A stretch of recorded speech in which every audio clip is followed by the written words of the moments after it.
Hello বন্ধুরা, good evening. তোমরা সবাই কেমন আছো? আশা করি ভালো আছো। আমি আজকে একটা ছোট্ট ভিডিও নিয়ে আসলাম বন্ধুরা। তা আজকে তো সবাই জানো ছট পুজো। তা আজকে দিনে সবাই ঠেকুয়া খায়।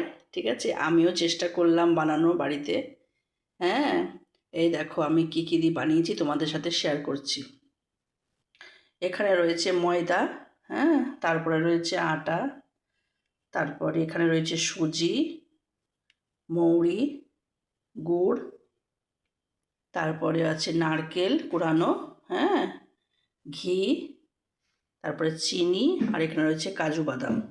ঠিক আছে, এইগুলো দিয়ে আমি সব একসাথে মিক্স করে মাখিয়ে তারপরে বানিয়েছি, বুঝেছো তো? এই যে আমার সব কিছু রেডি করা হয়ে গেছে। এই যে ছট পূজার স্পেশাল ঠেকুয়া। হ্যাঁ, আর কয়েকটা বাকি আছে, যে মেয়ে করছে। এই যে ও আবার এই ডিজাইনটা করছে, এইটা বসে বসে।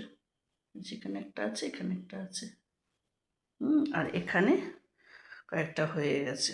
ঠিক আছে, তা আমি এখন গরম তেলের মধ্যে এখন ভাজবো, তারপরে হয়ে গেলে তোমাদের সাথে শেয়ার করব। ঠিক আছে, এই দেখো বন্ধুরা, ভালো করে দেখো, এখানে রয়েছে একরকম। ঠিক আছে, এটা কাঁটা চামচ দিয়ে করেছি, আর এটা ছুরি দিয়ে করা হয়েছে। আর এইখানে এই যে পাতা পাতা এই ডিজাইনটা, এই যে এগুলো আমার মেয়ে করেছে। দেখো, ওরটা আরও ভালো হয়েছে আমার থেকে। হ্যাঁ, ও সুন্দর করে করেছে। এই দেখো, এই যে করেছে।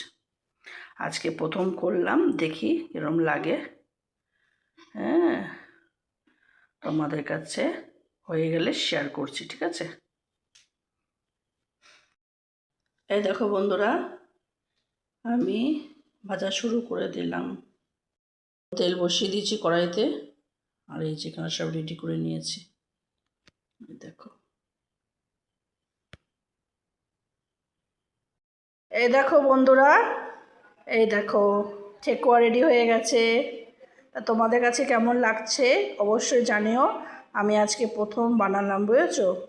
আমার কাছে তো ছাঁচ নেই, তাই আমি কাঁটা চামচ দিয়ে আর ছুরি দিয়ে কেটে কেটে বানিয়েছি, বুঝেছো? এই দেখো, তোমাদের কাছে কেমন লাগছে অবশ্যই জানিও। আর আমার মতো আজকে কে কে বানিয়েছো অবশ্যই জানিও। ঠিক আছে, চলো এখন টেস্ট করে দেখি কেমন হয়েছে। তা সবাই ভালো থেকো, সুস্থ থেকো। গুড নাইট বন্ধুরা, টাটা, বাই বাই।